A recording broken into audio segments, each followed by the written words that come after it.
최근에 집주인이 보증금을 돌려주지 않을 때 어떻게 해야 되는지와 관련된 쇼츠 영상을 올렸는데 5만 5천 명이 넘게 이 영상을 시청을 하셨죠. 오늘은 그 짧은 영상 뒤에 숨은 진짜 현실적인 방법을 자세히 말씀드리도록 하겠습니다. 전세든 월세든 계약이 끝났는데 조금만 기다려달라 라는 말만 듣고 몇 달째 돈을 못 받는 분들이 너무 많죠. 그런데 대부분 이 상황에서 법보다 감정이 먼저 올라와서 화가 나고 포기하고 싶고 그냥 빨리 끝내고 싶어 하는데, 하지만 바로 그때 어떤 행동을 하느냐에 따라서 전세 보증금을 받을 수 있는지 여부가 결정되기 때문에 신중하게 행동할 필요가 있습니다.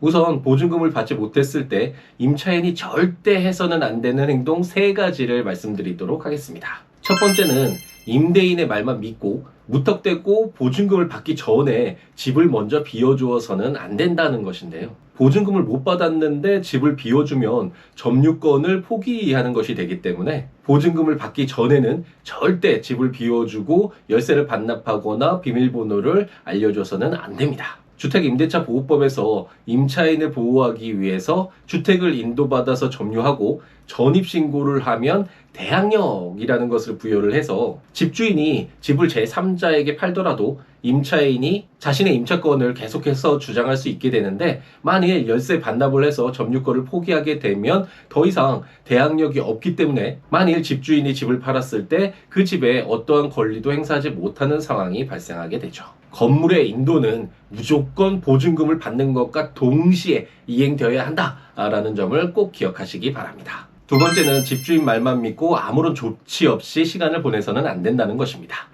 이번 달엔 꼭 준다라는 말에 속아서 특별한 조치 없이 시간이 지나가면 계약이 갱신이 되어서 보증금 반환이 미뤄질 수 있기 때문에 손을 놓고 방치하면 안 됩니다.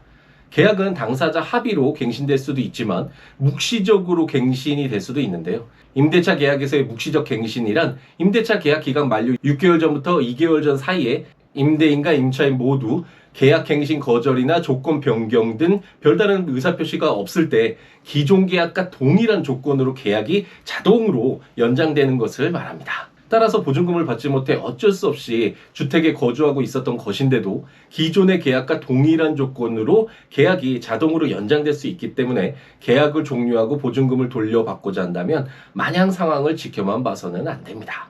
물론 묵시적 갱신이 되더라도 임차인은 언제든지 계약이 해지되었다는 통보를 할 수 있지만 3개월이 지나야지만 계약 해지의 효력이 발생하기 때문에 임대차 보증금을 받을 시기가 더욱 늦춰진다는 점을 기억할 필요가 있겠죠. 세 번째는 임의로 짐을 그대로 두고 나가버리면 본인만 손해라는 점인데요. 보증금이 지급되지 않았으니 이젠 나도 모르겠다 라고 하면서 짐 일부를 그대로 두고 이사를 가거나, 혹은 일단 짐은 빼놓고 키는 나중에 줄게요 라는 식으로 처리를 미루는 경우가 많은데, 결국 임차인의 손해가 될 가능성이 크다는 점을 알아둘 필요가 있습니다. 임대차 계약 기간이 종료되었더라도 임차인이 건물을 계속해서 점유하고 있다면 월 임료 상당의 부당이득금을 반환해야 하는 의무가 발생하는데요.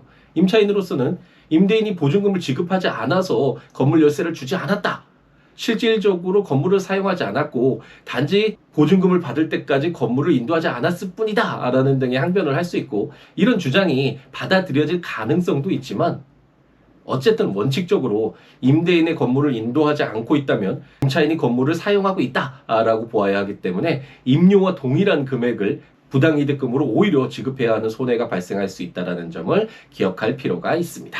이처럼 비록 임대인이 보증금을 지급하지 않아서 발생한 일이기는 하지만 제대로 된 조치를 취하지 않으면 임차인이 오히려 손해를 볼 수 있기 때문에 실제로 어떤 조치를 취해야 하는지 설명드리도록 하죠. 우선 임차인이 더 이상 임대차 계약을 유지하지 않겠다라는 생각이라면 임대차 계약 기간이 끝나기 2개월 전에 임대차 계약을 해지하겠다는 통지를 해야 합니다.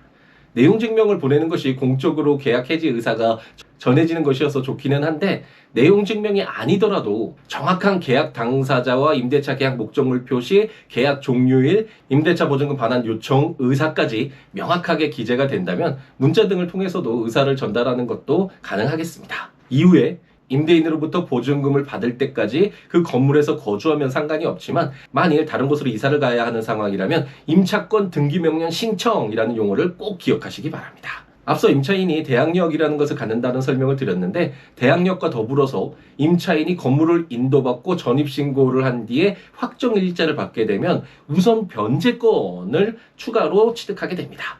우선 변제권은 만약 임대인의 채무가 많아져서 임차 건물에 대해 경매가 진행됐을 때 임차인이 다른 권리자보다 우선해서 매각 대금에서 보증금을 반환받을 수 있는 권리인데요. 현실적으로 임대인 소유의 임차 건물이 경매에 넘어갔다면 다른 재산이 없을 가능성이 높기 때문에 임차 건물을 통해서 보증금을 반환받는 것이 중요하겠죠. 우선 변제권은 이러한 임차인의 권리를 보호하기 위해서 주택임대차보호법에서 특별히 규정하고 있는 것이기 때문에 만일 보증금을 받지 못하고 이사를 가야 하는 상황이라면 무조건 임차권 등기 명령을 신청해서 대항력과 우선 변제권을 확보해 두는 것이 필요합니다. 마지막으로 임대인이 보증금을 지급하지 못할 상황이라는 것을 알게 되었다면 보증금 반환 청구의 소호를 제기하는 것이 필요합니다. 임차인이 임차 건물을 계속 점유하고 있거나 혹은 임차권 등기 명령을 받아두었다고 하더라도 이를 통해서는 보증금을 받을 수는 없기 때문에 결국은 소를 제기해서 보증금을 받을 권리를 확인받은 뒤에 임차 건물이나 임대인의 다른 재산을 확인해서 보증금을 받는 것이 필요한데요. 특히 임차인의 지위만으로는 임차 건물에 경매를 신청할 수 없기 때문에 서둘러 보증금에 관한 승소 판결을 받아서 집행 권한을 확보해 두어야 합니다.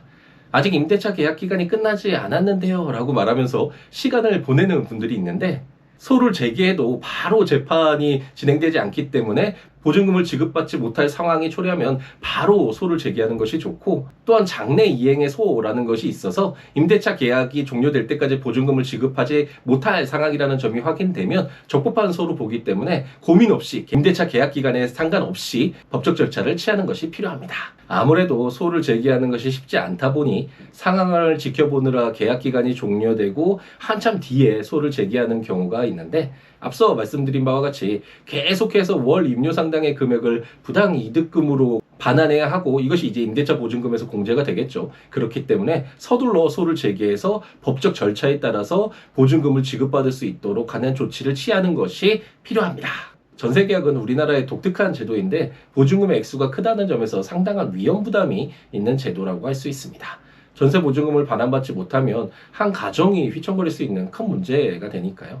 이 영상을 꼭 참고하셔서 피해를 보는 일이 없었으면 하는 바람을 가져봅니다.